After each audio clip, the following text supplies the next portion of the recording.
Hey guys, I'm Kate. Welcome back to my channel and welcome to another Coffee with Kate. Gotta show off my Scooby Doo mug as it will be relevant to later in this video. So where to start with this one? I'm procrastinating by drinking more water. So basically, I've gotten several lovely comments and questions asking where the fuck is the Meridian Maps? What is up with Project Death? Have we seen the last of Project Purple? Etc, etc. And I figured it was finally time to talk through where some of these projects are that I haven't spoken about in a while, especially as some goals have changed, some publication paths, again, goal publication paths have changed. Let's get into it. Part of this conversation will also include the general audience, having an authortube audience, having people who watch your videos and feeling as if you're accountable not just to yourself, but to them, to y'all. And also just things you learn along the way of writing. Yeah, another set for courage. So at the beginning of this year, and in fact, basically when I started, close to when I started this channel, the first project I ever worked on that I was ever talking about was a new adult superhero story. I still really love it, but I've not touched it since I basically more or less realized that after beta reader feedback and learning more about the publishing industry that new adult was not where I thought it was, and I just haven't picked it up since opening myself up more to self-publishing. Will I in the future? Probably, maybe at some point. This sort of like it not being at the top of my list has really been an indication to me, not that I don't love the project, but more so it helps highlight the projects that do really matter to me despite not currently or actively working on them. Does that make sense? We'll circle back to that concept. I've talked a lot before about projects being in their sort of rest period, on the back burner, etc. And this is kind of going to meld into all of this. So if the new adult superhero story was the first I was ever working on when I started this channel, the Meridian Maps was the one that I have documented the most because it was the next project that I was working on. I at one point queried the first book before I realized that I wanted to self-publish it. I'll go ahead and link that video down below. It's pretty old. I realized because it was a 5-book series, I'd rather have more control over things than I knew. You know, TradPub has so many wonderful benefits and I still want to be traditionally published at one point. That is a goal, but not for a series. That's the short of it. So once I decided that I wanted to self-publish that, I was like, okay, let me work through the entire series first. I'll zero draft it. I have not written a series before. This is going to be important. I've not written a series before where the books, you know, I'm trying to tell one overarching story. The books feed into each other. This is one where you absolutely must have read the first book and the second book to understand the third book and the overall story of Annalisa and Matthias and Captain Breton and Princess Quinta. It is all told in these 5 books and you need all 5 books. And anyways, there's a lot of foreshadowing that's going on because of course these are, you know, some of those characters are pirates after the Meridian Maps, but there's a huge backdrop of, you know, unrest amongst different realms and countries and all that. Very typical fantasy, very fun, but as it turned out, quite hard to write. And so I decided to try and zero draft all of these books, and I had gotten to the end. I had zero drafted the 5th book. I believe I got about 20,000 words. I'll have to check that number. That was the shortest of the zero drafts that I did. The rest of them were usually around 40,000. The Meridian Maps itself sits around 70-something thousand at this time. Oh, it might be 80. Anyways, basically, as always, with every draft for me, the length gets longer and longer. I imagine all of these stories will be around the 80,000 word mark, so that just goes to show you, one, how I zero draft, but also that the 5th book, I realized that now I had told myself the story. Now I knew where all of my characters were going to end up. I'm someone who often needs to draft, needs to get out the zero draft in order to know what sort of story I'm telling. And even though it's one whole story, of course, each individual book is trying to tell something a little bit different. And again, that still comes into one circle and it all has to link up, and I have 16 effing maps. That's all to say, I fucking love this project. I love it so much. I've been working on it for years. But at the beginning of this year, when I went back to attempt to include everything that I'd learned in all of the zero drafts into the first book, I became very overwhelmed very fast. Take another sip.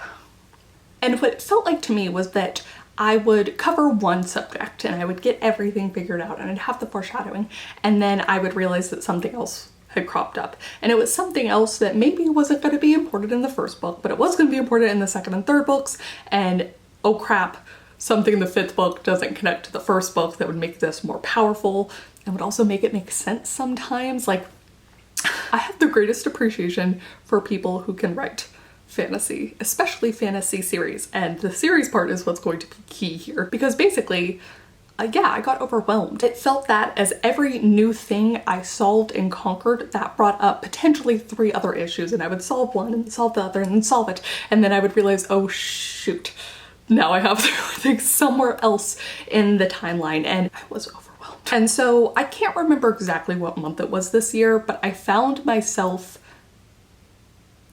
the overwhelm quickly turned into feeling bad about myself.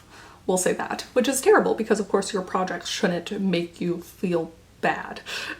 I was just upset that I couldn't solve my problems. I was upset that I couldn't do the story justice. I was upset for a lot of things regarding the story. And so what I realized was it was better to take a step back, put that story once again on the back burner. The interesting thing I found is that now that it's been on the back burner for several months, I'm coming up with a lot more solutions that I think now, not trying to implement them, are actual solutions. Even something like the opening of the book, I have a slight change that's gonna make it that much more powerful. And I'm like, where was this in my brain a few months ago? But it just wasn't there, right? So anyways, I've been taking notes, but I've not been actively working on it. I'm just letting a lot of stuff percolate. And I don't think there's any shame in a story taking you a while to figure out, especially a 5-book series when I've, once again, never written a series before.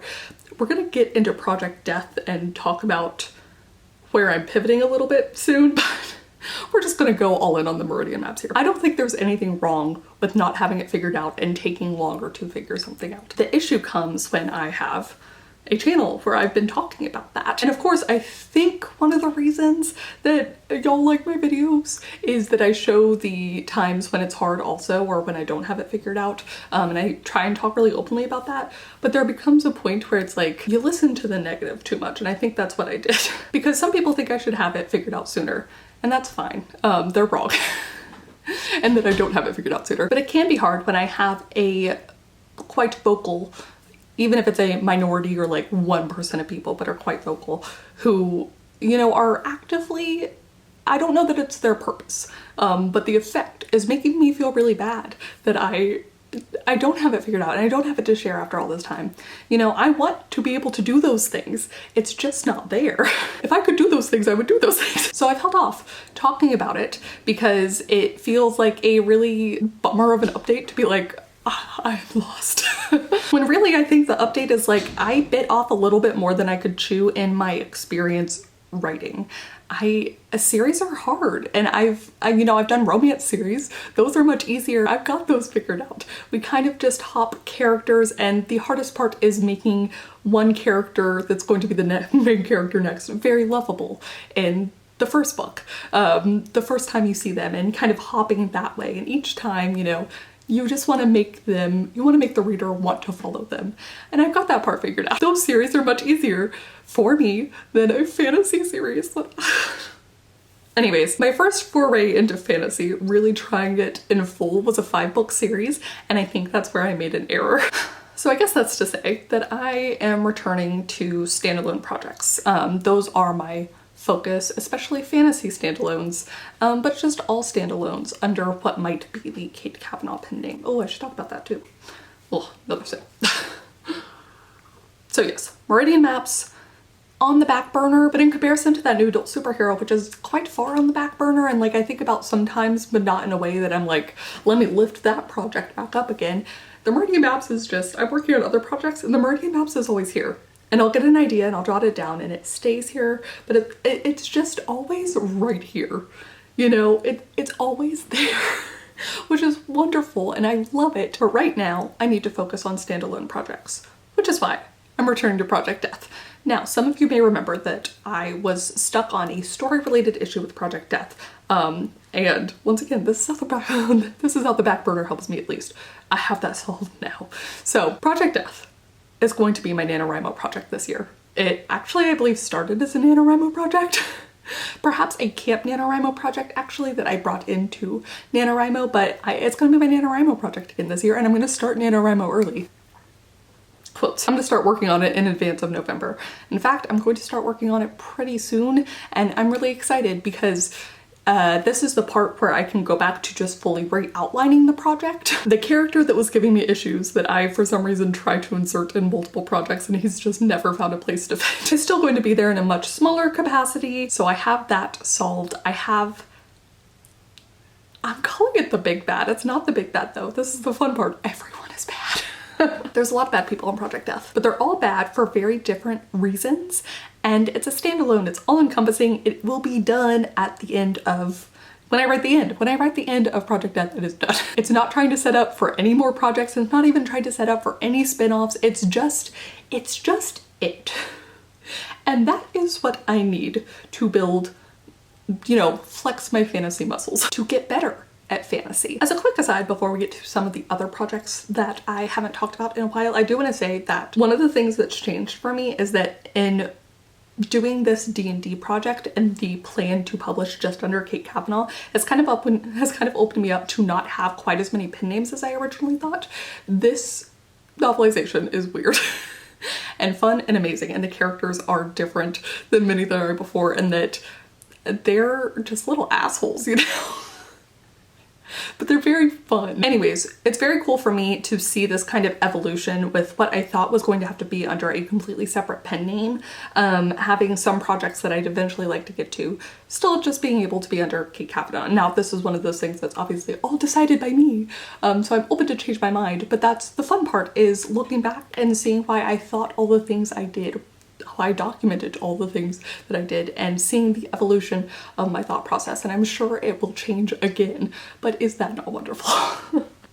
Anyways, horror anthology coming out soon with some other YouTubers. That's gonna be under Kate Kavanaugh, my first foray into horror, never done that before. The D&D novelization will also be under Kate Kavanaugh. My plan is still to put it onto Kindle Vella, but also potentially my website behind a paywall, as that is the one requirement of Kindle Vella. But that way international people could read it too if they wanted, or people who just don't like Kindle Vella. You know, it will be available, which is really exciting.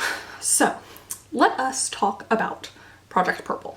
The last update on this one was originally my plans for everything, because my plans once again are changing too. My thought process behind stuff changing. Yes. Now, once upon a time, my plan had been to attempt to TradPub standalone projects. Project Death is still, I think, at this current moment in time, one that I would still like to query one day. And I actually have an idea for another standalone fantasy that I'd love to work on after Project Death that I would also like to potentially query one day. And that's what I'm saying now, and I'm open to change my mind. Yes, but I thought that way for my YA contemporary stories too. I have a lot in this little head of mine, but Project Purple was the one that I'd worked on the farthest. And the reason I'd stopped working on that one was actually because I just didn't know what I wanted to do with it. It was pretty far on. I'd had beta readers. I'm close to, once I finish this draft, so spoiler, I'm working on it again. I'm going to get more beta readers. I was close to getting them again, but that meant that I really needed to decide if I was going to query it, and not knowing what I wanted to do with that project was where I paused. And I still think the idea of querying YA standalones, contemporary fantasy or otherwise, is a great one. The main character in Project Purple is Jenny, and she is half Asian and half white, and that is not the focus of the novel. However, with TradPub being in the place that it is, I felt weird querying the project or potentially having it published. I will link the video where I talked about that. There was a lot of great conversation in the comments on that video. I'm not here to debate how I feel about that, but what I do feel comfortable with, because I love Project Purple so much, is just self-publishing it. And this gets into a sticky situation of, you know, eventually if you self-publish so much, traditional publishers will be able to see how well you sell and potentially make calls based off of that on whether they will pick you up, and there's all sorts of stuff within that. But I want to tell Project Purple. I want Project Purple to be out there. It is a story that I love so much about this girl who got kidnapped alongside her friends, and the media scrutiny that she deals with after that fact, and the PTSD that she deals with you know, almost throughout the novel, and there's a lot of issues in there that I just want to tell this story so bad. I love this story. I love Jenny. Like, I love Augustine. And I want to be able to share that with other people, but I don't think traditional publishing is the way I want to go with that. So self-publishing it is. It took me a long time to figure out that that's what I wanted to do, and that's what I was okay doing. It is a wrench in what I thought were otherwise very hard specific plans. Those plans being trying to get standalones trad-pubbed. Yes, I cannot predict the future of that one, but it's a story that I really want to tell and that I love so much, and that I'm willing to take that risk on because I want to tell it. I need to tell it. And then that brings us to projects like my Scooby Doo meets Princess Bride story. Once again, a lot of this is just learning about my own skill sets as a writer, trying to expand those skill sets with all these experiments I do, and just progressing farther in other projects. I have tried multiple times over to get my Scooby Doo meets Princess Bride story to work. The issue I've had is that there are 7 main characters and I was trying to jump through all of their point of views and different things like that. Quite difficult, as it turns out. Once again, why did I think that that would be easy? Why did I think I could do that? Why did I think I should start in fantasy with a 5-book series? Why? Now what I've wanted to do since then is I think it would be really cool as like a mini series or a TV show. I've not really written a script in full before, but it's something I'd like to try. But we're gonna get back into this kind of tier ranking of the projects that I'm working on. And even though that's something I would love to do, it does require, you know, a certain amount of hours. I'm going to say a lot of hours, but to learn a type of writing that I haven't really done before and to then do the thing. And right now, between my romance stuff and then this Kate Kavanaugh stuff, I just frankly don't have the time. And I wrote so many projects during my Write Anything days that I'm still really excited for, but I don't know when I'm going to have the time. And that's been the biggest issue with ultimately wanting to publish stuff, is that you have to focus on these projects, get them as good as you can possibly make it, get it through beta readers, get it to an editor, and those require a lot of focus, which means that I will always have, this is what it will look like, how many books I published and all of my ideas and all of the stages that aren't yet published until I'm here, right?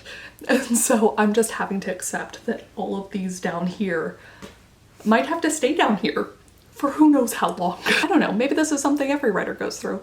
I know some people are better or have been better or more quickly learned how to focus on one project at a time, and that is all they work on during this time. But if there's one commonality on this channel throughout the time I've had this channel, it's that I love working on multiple projects at a time.